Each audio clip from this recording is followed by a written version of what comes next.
तमाम लोग एक जगह से दूसरी जगह जाने के लिए हेलीकॉप्टर का प्रयोग करते हैं। वही कई लोगों को आज भी आश्चर्य में डाल देता है कि आखिर ये मशीन उड़ती कैसे है। हालांकि तकनीक जमाने में कई लोग इन तथ्यों से वाकिफ हो चुके हैं, किंतु अभी भी लोगों के लिए ये आश्चर्य का विषय है कि हेलीकॉप्टर जैसी भारी चीज़ है आखिर कैसे उड़ती है, ये काम कैसे करती है। यही बात जब हेलीकॉप्टर की हो तो यह भी और भी आश्चर्य उत्पन्न करता है, क्योंकि एरोप्लेन जैसी चीज़ों के लिए एयरपोर्ट, रनवे जैसे बड़े प्लेटफॉर्म होते हैं, किंतु हेलीकॉप्टर तो कहीं भी उतर जाता है और कहीं भी बिना किसी विशेष सुविधा के उड़ान पर भी लेता है। ये होता है कैसे? तो इस वीडियो में यही जानने का प्रयत्न करेंगे। तो चलो शुरू करते हैं वीडियो से।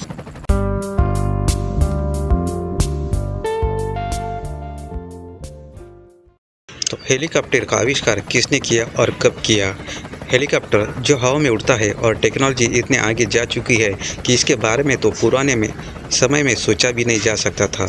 जो यात्रा तय करने में पहले महीने महीने लग जाते थे, वो आज कुछ घंटों में तय की जा सकती है। हेलीकॉप्टर का ये आविष्कार ने तो एक क्रांति ला दी है। जिस जगह जाना पहले नामुमकिन था, वहाँ से आसानी से पहुँच सकते हैं। तो आज हम दिन भर बहुत से हेलीकॉप्टर या एरोप्लेन उड़ते देखते हैं। इन आविष्कार भी किसी इंसान ने ही किया है।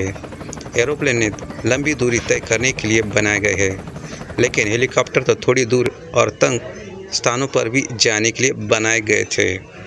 तो हेलीकॉप्टर का आविष्कार 1939 में इगोर सिरकोस के द्वारा किया गया था। तो दोस्तों, हेलीकॉप्टर कैसे उड़ता है, जानते हैं इसके डिटेल्स में। तो हेलीकॉप्टर उड़ान भरने के पीछे एयरफॉइल टेक्निक यानी विमान पतवार के सिद्धांत पर काम करता है। जब भी हेलीकॉप्टर की ब्लेड्स हवा में तेज तेज घूमती है तो एक ऐसा फोर्स प्रोड्यूस होता है जिसे उत्थापन फोर्स कहा जाता है, और इसी वजह से हेलीकॉप्टर हवा में ऊपर की ओर उठता है। रोटर को घुमाने के लिए टर्बोशाफ्ट इंजन का प्रयोग किया जाता है। हेलीकॉप्टर के इंजन का मुख्य कार्य रोटर शाफ्ट को भी घुमाना होता है, और इसके लिए फ्यूल टरबाइन और हॉट एयर के सिद्धांत के आधार पर चलता है। यहाँ पर रोटर ब्लेड एक इंजन द्वारा घुमाते हैं। इसे टर्बोशाफ्ट इंजन कहते हैं। टर्बोशाफ्ट इंजन, इसमें कंप्रेसर और टरबाइन कनेक्ट होते हैं। कंप्रेसर हवा को अंदर खींच लेता है और गर्म हवा टरबाइन में छोड़ता है, और गर्म हवा टरबाइन को भी घुमाता है। टरबाइन के दो सेट होते हैं। पहला सेट कंप्रेसर को घुमाता है और दूसरा सेट रोटर शाफ्ट को घुमाता है। आइए जानते हैं स्विच प्लेट का महत्व। ये स्विच प्लेट कनेक्ट होती है रोटर ब्लेड से, मतलब एक शाफ्ट से। जैसे कि नीचे की स्विच प्लेट घूमती नहीं है, ऊपर की स्विच प्लेट नीचे की स्विच प्लेट पर घुमाती है, मतलब बेरिंग के थ्रू, क्योंकि ऊपर की स्विच प्लेट नीचे की स्विच प्लेट के ऊपर जाए और नीचे की स्विच प्लेट को रोटेट करे, मतलब घुमाए और सेपरेट भी रोटेट हो। ऊपर की स्विच प्लेट ब्लेड से कनेक्ट होती है, क्योंकि स्विच प्लेट के साथ ब्लेड भी घूमे, नीचे की स्विच प्लेट को भी घुमाए। तो इस तरह ये मैकेनिज्म होता है, मतलब नीचे की स्विच प्लेट फिक्स रहती है और ऊपर की स्विच प्लेट को घुमाती है बेरिंग के माध्यम से, और ये पूरा असेंबल रोटेट करता है रोटर को। तो दोस्तों, पीछे की ओर जब हम स्विच प्लेट को टिल्ट करते हैं, मतलब पीछे की ओर झुकाते हैं, तो रोटेट ब्लेड को अलग अलग एंगल में घुमाते हैं, और हम रोटेट ब्लेड को पॉजिटिव एंगल बनाते हैं और दूसरी तरफ नेगेटिव एंगल बनाते हैं। तो इस प्रकार अलग अलग प्रेशर क्रिएट होता है। तो आइए दोस्तों, हेलीकॉप्टर कैसे उड़ता है। जब हेलीकॉप्टर आगे की ओर झुकता है या पीछे की ओर या दाएं और बाएं ओर झुकता है, तो यहाँ पर ये गायरोस्कोपिक सिद्धांत पर काम करता है, और न्यूटन सेकंड लॉ के आधार पर भी ये आधारित है।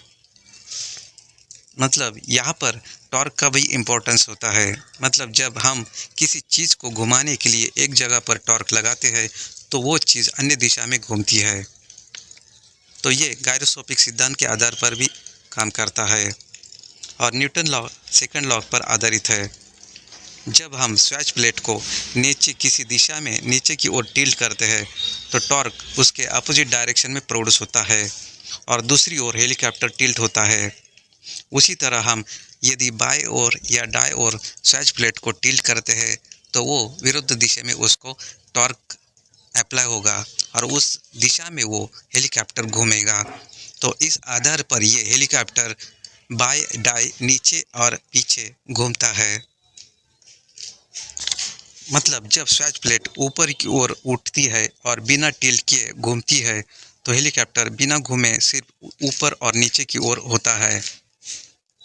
तो ये महत्व होता है स्वैच प्लेट का।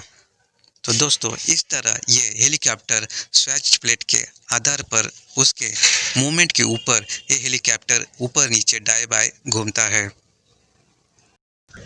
तो दोस्तों आइए जानते हैं कि हेलीकॉप्टर में पीछे की ओर टेल रोटर लगा होता है तो उसका महत्व क्या होता है।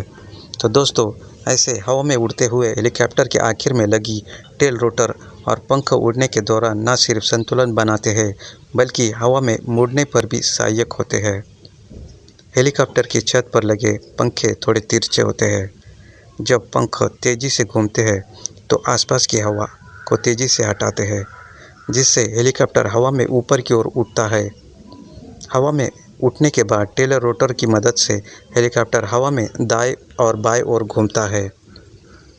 न्यूटन के थर्ड लॉ ऑफ मोशन के अनुसार हर क्रिया की एक उचित प्रतिक्रिया होती है। मतलब न्यूटन्स थर्ड लॉ कहता है कि every action there is an equal and opposite reaction. मतलब थर्ड लॉ ये कहता है कि जैसे एक्शन किया जाए उस पर इक्वल एंड अपोजिट रिएक्शन आता है। अगर आप किसी चीज़ पर फोर्स लगा रहे हैं तो वो वस्तु आपके खिलाफ उतना ही फोर्स लगाएगी।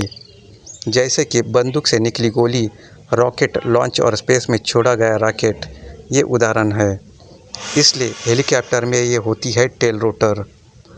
न्यूटन के थर्ड लॉ ऑफ मोशन के अगर हेलीकॉप्टर पर अप्लाई किया जाए तो जब ब्लेड हवा में घूमकर हवा पर फोर्स लगाता है तब हवा भी उस ब्लेड पर उतना ही फोर्स लगाती है।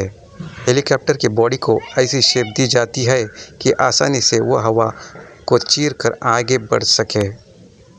तो इस तरह ये टेल रोटर काम करता है। तो ये काम करता है न्यूटन थर्ड लॉ के ऊपर। दोस्तों अगर आपको ये वीडियो अच्छा लगा हो तो लाइक शेयर और कमेंट्स ज़रूर करना। और हाँ, अब तक आपने सब्सक्राइब नहीं किया है तो मेरे चैनल को सब्सक्राइब ज़रूर करना। धन्यवाद।